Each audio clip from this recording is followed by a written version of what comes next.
Assalamualaikum warahmatullahi wabarakatuh. Salam sejahtera untuk kita semua. Yang terhormat kepada Ibu Anissa Indah Nuari SHMH selaku dosen pengampu mata kuliah kewarganegaraan. Kami dari kelompok D akan mempresentasikan mengenai konsep dan urgensi wawasan Nusantara.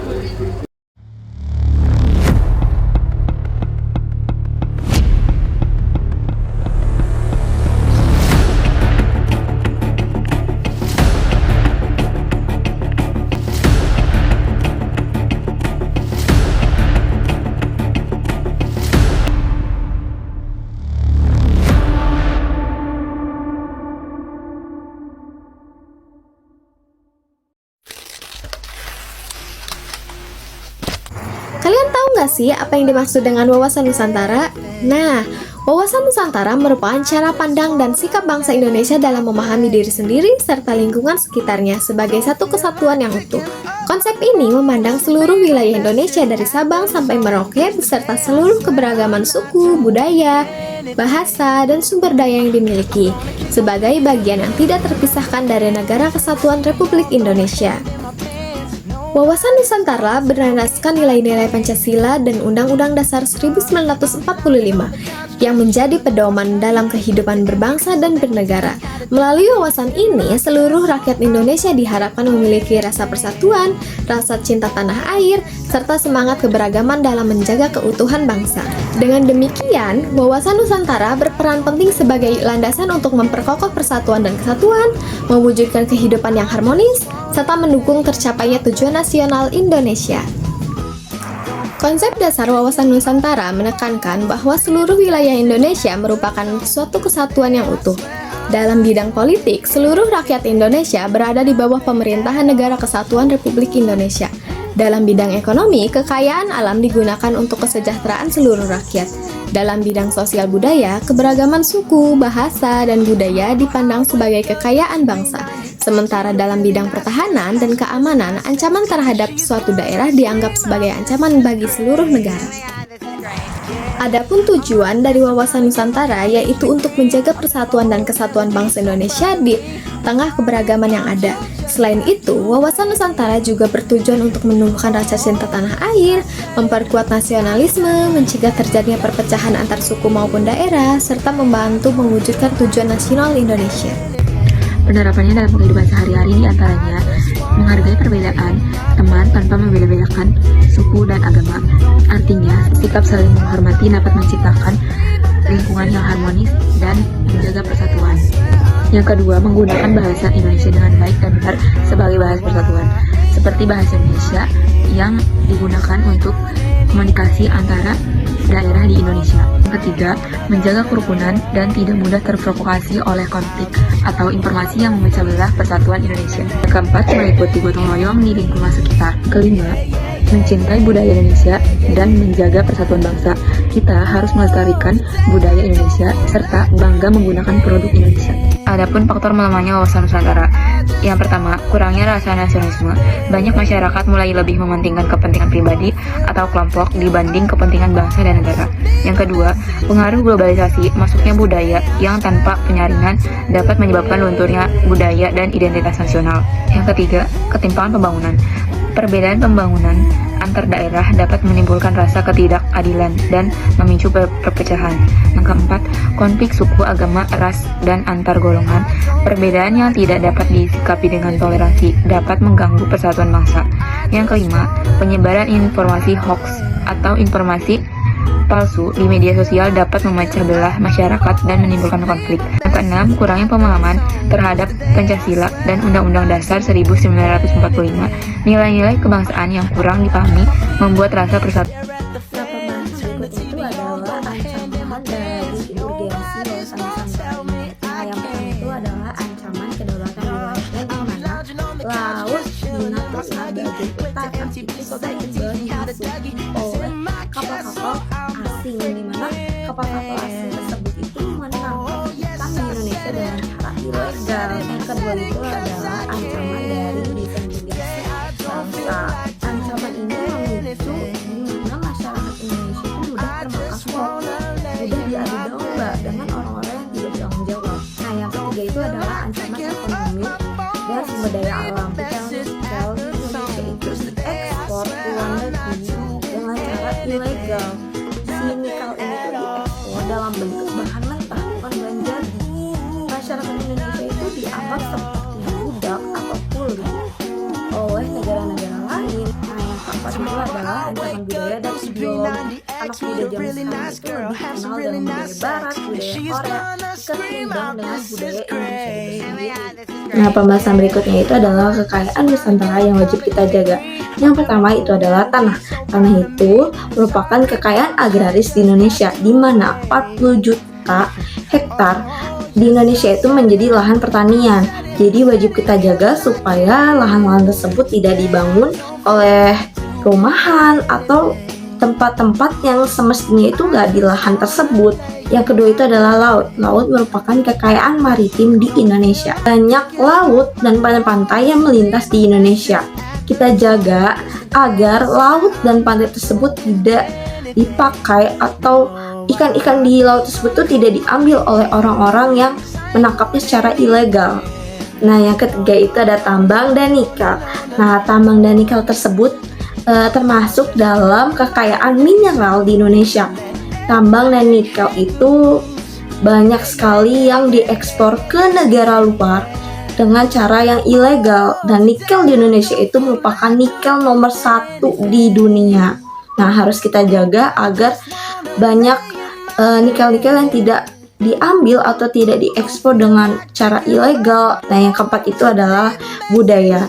Budaya itu termasuk kekayaan sumber daya manusia di Indonesia. Ada 270 juta jiwa di Indonesia, ada 1340 suku, ada 718 bahasa. Nah, kita jaga dengan menerapkan Bhinneka Tunggal Ika nih. Walaupun kita berbeda-beda, harus tetap satu jua. Dengan menerapkan Bhinneka Tunggal Ika, bangsa Indonesia tidak gampang terpecah belah. Nah, pembahasan selanjutnya itu adalah peran mahasiswa dalam menghadapi kasus ini. Yang pertama, mahasiswa menjadi agent of knowledge, yang dimana mahasiswa itu membuat riset yang harus menjawab masalah-masalah di Indonesia, masalah-masalah nasional. Nah, yang kedua itu mahasiswa menjadi agent of control, menjadi peredam hoax di tengah-tengah masyarakat yang mudah termakan berita-berita yang belum tentu kebenarannya. Nah, yang ketiga itu mahasiswa menjadi agent of change, di mana mahasiswa ini menjadi agen perubahan. Nah, seperti yang sekarang nih, di Indonesia itu banyak sekali masyarakat yang belum mempunyai pekerjaan, penghasilan. Nah, mahasiswa bisa membuat lapangan pekerjaan untuk mereka-mereka nih yang belum punya penghasilan. Nah, yang keempat itu adalah mahasiswa menjadi Aristok, yang dimana mahasiswa itu menjadi pemimpin, tidak jauh-jauh untuk di luar, tapi di dalam kampus dulu menjadi ketua hima atau ketua BEM. Nanti mahasiswa menjadi pemimpin tersebut bisa studi banding dengan kampus lain dan memecahkan masalah-masalah atau isu-isu di Indonesia dan membuat solusi. Lalu selanjutnya ada upaya menumbuhkan wawasan Nusantara pada generasi muda.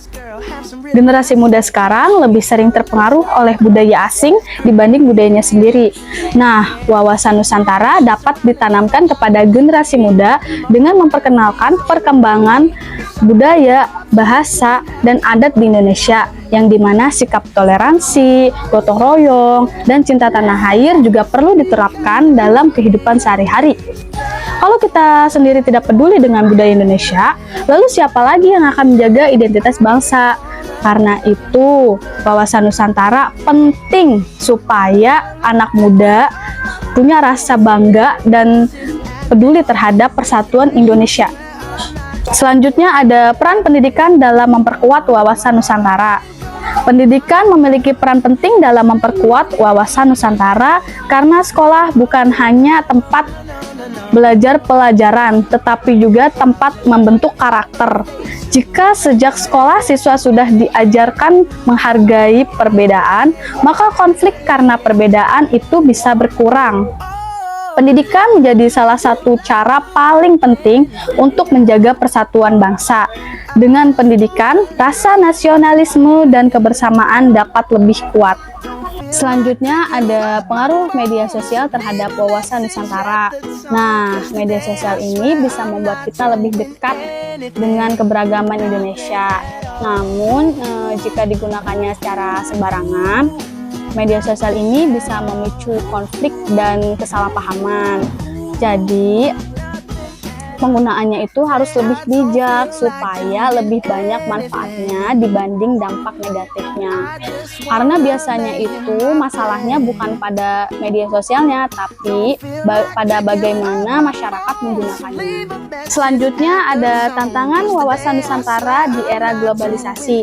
Di era globalisasi, wawasan Nusantara menghadapi berbagai tantangan.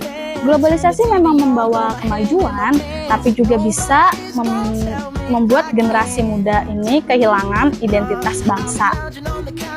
Seperti budaya asing mempengaruhi budaya lokal, yang dimana itu sekarang banyak sekali orang yang bangga terhadap tren luar negeri dibanding mengenal budayanya sendiri. Dan selain itu juga media sosial digunakan untuk menyebarkan hoaks dan ujaran kebencian yang dapat memecah persatuan. Jika hal ini terus terjadi, maka rasa persatuan dan cinta tanah air itu semakin berkurang.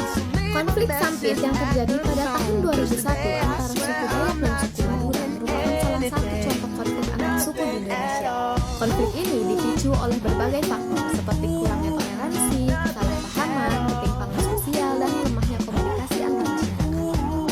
Akibatnya, banyak korban jiwa berjatuhan berbagai fasilitas mengalami kerusakan dan hubungan sosial antar masyarakat menjadi terganggu.